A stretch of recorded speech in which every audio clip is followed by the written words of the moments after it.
আরজিকর ঘটনার প্রতিবাদ জানিয়ে জেলা জুড়ে ডিএম অফিস ঘেরাও অভিযান করে বিজেপি।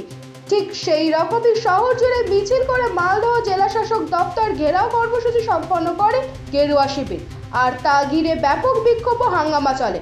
পাশাপাশি ভেঙে ফেলা হয় পুলিশের প্রথম ব্যারিকেড, যদিও বাসের দ্বিতীয় ব্যারিকেড আটকে দেয় বিজেপি কর্মীদের। সেখানেই বসে পড়ে অবস্থান করে সাংসদ খগেন মুর্মু সহ অন্যান্য বিধায়কেরা।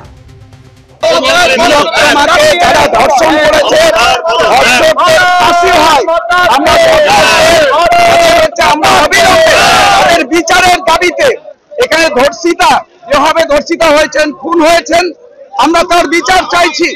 ধর্ষকদের বিরুদ্ধে যাতে কঠোরতম একটা শাস্তির ব্যবস্থা করা হয় তার দাবিতে আমরা এখানে মালদা উত্তর, আমাদের মালদা উত্তর এবং দক্ষিণ সাংগঠনিক জেলার পক্ষ থেকে আমরা সবাই এখানে উপস্থিত হয়েছে। আমাদের জেলা সভাপতিরা আছেন।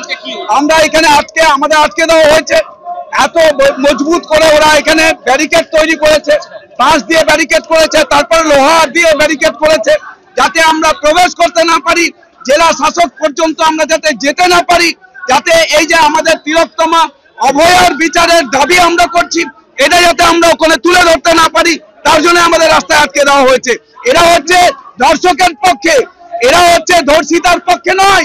আমাদের রাজ্যের মুখ্যমন্ত্রীর নির্দেশ হচ্ছে সমস্ত জেলা শাসক আমাদের সব জেলায় আজকে এইভাবে জেলায় জেলায় আমাদের হচ্ছে বিক্ষোভ সমাবেশ হচ্ছে সমস্ত জেলাতেই। আমাদের মালদা জেলায় এটা চলছে, কিন্তু এখানকার জেলা শাসক রাজ্যের মুখ্যমন্ত্রী তিনি কখনো ধর্ষকদের বিচার করবেন না, এই ধর্ষকদের তাদের শাস্তি দিবেন না। তাই আজকে এটাই করছেন। আমরা চাই ওই জন্য মুখ্যমন্ত্রীকে পদত্যাগ করতে।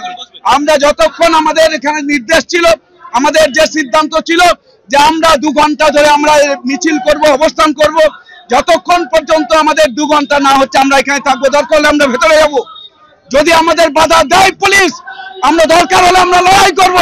এরা পুলিশ হচ্ছে ধর্ষকের পক্ষে, পুলিশ হচ্ছে এরা ধর্ষকদের সাহায্য করে, ধিক্কার জানায় পুলিশকে। তাই আমরা এখানে অবস্থানে আমরা আছি।